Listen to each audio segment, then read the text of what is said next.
இப்போ பாருங்கள், நம்ம இன்றைக்கி அதிரசம் செய்யறதுக்காக 1 கிலோ அரிசி எடுத்துருக்கோம். எந்த அரிசி வேணாலும் எடுத்துங்க. மாவு பச்சரிசி, ரேஷன் பச்சரிசி, IR 20 எது வேணாலும் பண்ணலாம்.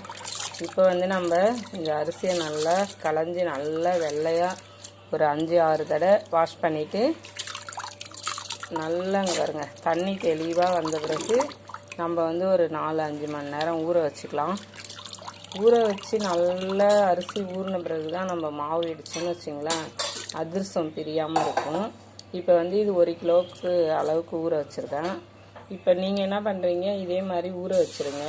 ஊற வச்சுட்டு நம்ம மாவை அளந்துக்கிட்டு அதுக்கப்புறம் அதுக்கு ஏற்ற மாதிரி 1க்கு 3/4 வந்து வெல்லம் சேர்த்துக்கலாம். இப்போ வாங்க இது ஒரு 5 மணி நேரம் ஊறட்டும். ஒரு மூடி போட்டு ஊற வச்சிடலாம். ஊறிட்டு இருக்கோம். இப்போ பார்த்தீங்கன்னாக்கா நம்ம ரைஸ் ஊற வச்சது ஊறிடுச்சு. பாருங்கள் 8 மணி நேரம் அளவுக்கு ஊறியிருக்கு. அந்த மாதிரி ஊற வச்சு இதுக்கப்புறம் நம்ம வடித்து ஒரு துணியில் லைட்டாக காய வச்சிரும். ஈரம் லைட்டாக காயணும், ரொம்ப வெயிலெலாம் காய வச்சிடக்கூடாது. நிழலில் வாட்டத்திலே காய வச்சா போதும். நான் வந்து இப்போ இதை தண்ணியெல்லாம் இருத்துட்டு உங்கள்கிட்ட காட்டுறேன். பாருங்கள், ரைஸ் நல்லா ஊறிடுச்சு. நல்லா அழுக்கு போக கலஞ்சி 8 மணி நேரம் ஊற வச்சு இப்போ நம்ம வடிச்சுக்கலாம். இப்போ பார்த்தீங்கன்னாக்கா நம்ம அரிசியை வந்து சுத்தமாக தண்ணியெல்லாம் வடித்து எடுத்துக்கிட்டாச்சு. இப்போ ஒரு கிளாத்தில் உணர போட்டுடலாம் வாங்க. இது பார்த்தீங்கன்னாக்கா நம்ம வந்து நாடா முறுக்கு செய்யறதுக்காக கொஞ்சம் மாவு அரைச்சி வச்சுருக்கோம். இப்போ இதில் வந்து நம்ம பொட்டுக்கடலை மாவு, தனி மிளகாய்த்தூள், பெருங்காயம், ஜீரகம் இதெல்லாம் போட்டு பிசைஞ்சிட்டு உங்கள்கிட்ட நான் காட்டுறேன். வாங்க நம்ம போய் இதை காய வச்சுட்டு வந்துடும் அரிசியை.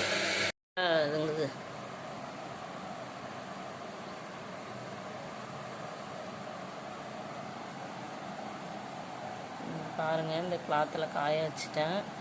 இப்போ பார்த்தா கையில் ஒட்டுது. அப்புறம் இன்னும் கொஞ்சம் நேரம் வந்து ஒரு செத்த தண்ணி வந்து காட்டன் கிளாத்து இழுத்துக்கும். ஃபேனில் காய வச்சுருக்கோம். அப்புறம் வந்து அரிசி ஒட்டாமல் இருக்கக்குள்ள எடுத்து நம்ம அரைச்சிக்கலாம்.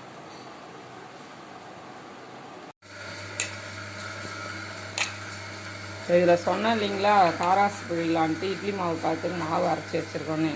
இதில் வந்து கடலை மாவு 1 டம்ளர், பொட்டுக்கடலை மாவு 1 டம்ளர், 2 சேர்த்து 1 கிலோ அரிசிக்கு 1/2 கிலோ மை மாவு போட்டாச்சு. இப்போ இதில் வந்து பூண்டு, பெருஞ்சீரகம், இது தனி மிளகாய்த்தூள், உப்பு எல்லாத்தையும் போட்டு நல்லா பிசைஞ்சிட்டோம். வாங்க இது எப்படி புழிஞ்சு காட்டுறோம் உங்களுக்கு. இப்போ பாருங்கள், நம்ம காய வச்ச அரிசி வந்து கையில் ஒட்டலை, சும்மா லைட்டாக தான் ஒட்டுது. தண்ணியெல்லாம் இழுத்துருச்சு. நம்ம இந்த ஈரத்தில் வந்து இந்த காய்ச்சலில் வந்து நம்ம வந்து இப்போ அரைச்சிடலாம். அதிகமாக காஞ்சிச்சுன்னா மாவு நைஸாக இருக்காது.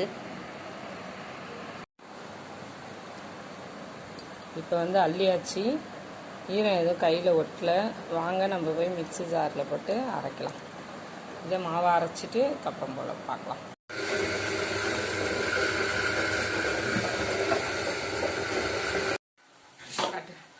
காட்டிதான் இருக்கட்டும்.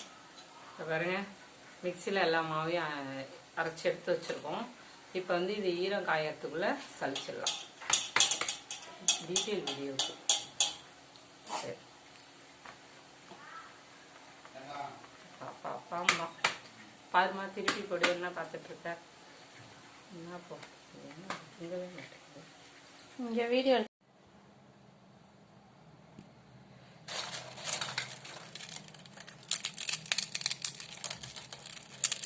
இங்கே பாருங்கள், ஓலை பகோடா செஞ்சாச்சு.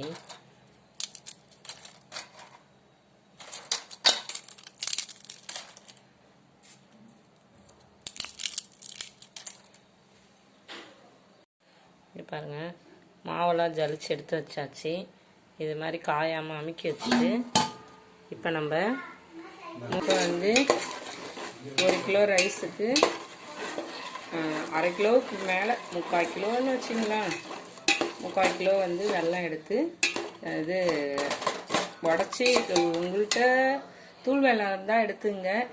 என்கிட்ட வந்து கட்டி வெல்லம் தான் இருந்தது, அதனால் இதை நான் உடச்சி இப்போ போட்டிருக்கேன்.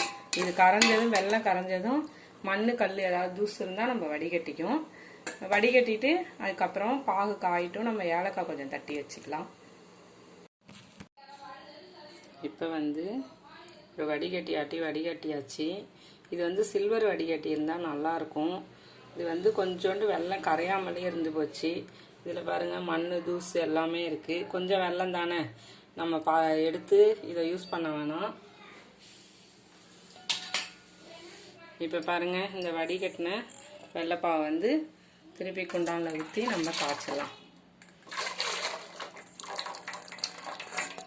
பாவு வெல்லம் தான் வாங்கியிருக்கோம், பார்த்துக்கோங்க. இப்போ வந்து நம்ம பாவை காய்ச்சிடலாம். இப்போ பாருங்கள், பாகு பதம் வந்து பாதி பதம் வந்துருச்சு. இப்போ வந்து நம்ம இதை வந்து ஒரு தண்ணியில் விட்டு பார்க்கலாம். பாருங்கள், இப்போ வந்து கரையுது. இந்த மாதிரி கரையாமல் இந்த மாதிரி சேர்ந்து வரணும். இது வந்து இப்போ பிரிஞ்சு போகுது. இன்னும் கொஞ்சம் நேரம் பாவு காயில் இன்னும் கொஞ்சம் நேரம் காயிடும்.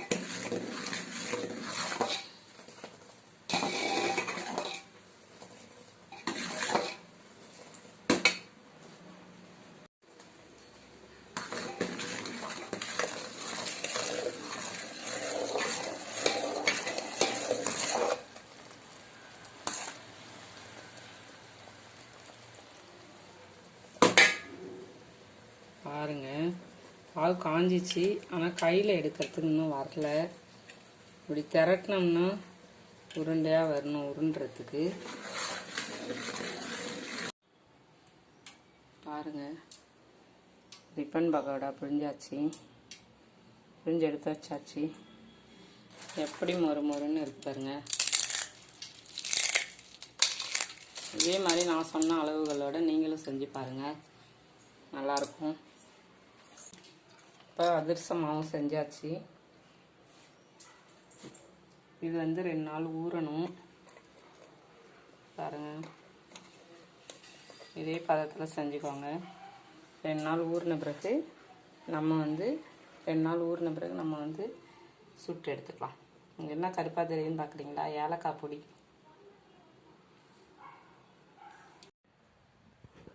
ஹாய், வணக்கம், welcome to channel Selvi Jaya family vlog.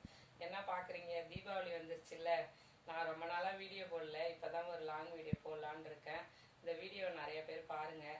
தீபாவளிக்காக ribbon pakoda செஞ்சுருக்கோம், அதிரச மாவு செஞ்சுருக்கோம்.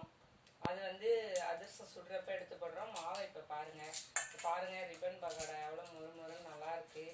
நீங்களும் இது மாதிரி செய்யுங்க. நாங்கள் எப்படி மாவுலாம் சேர்க்கறதுன்னு அதில் காட்டியிருக்கோம். நல்லா மொறுன்னு நல்லாயிருக்கு. இந்த வீடியோ நிறைய பேர் பாருங்கள், உங்கள் ஃப்ரெண்ட்ஸுக்கெலாம் ஷேர் பண்ணி விடுங்க. நாங்கள் சொன்ன அளவோடு நாங்கள் செஞ்சுருக்க மாதிரி நீங்களும் செஞ்சு பாருங்கள். ஓகே, பாய். இன்னொரு வீடியோவில் சந்திக்கும்.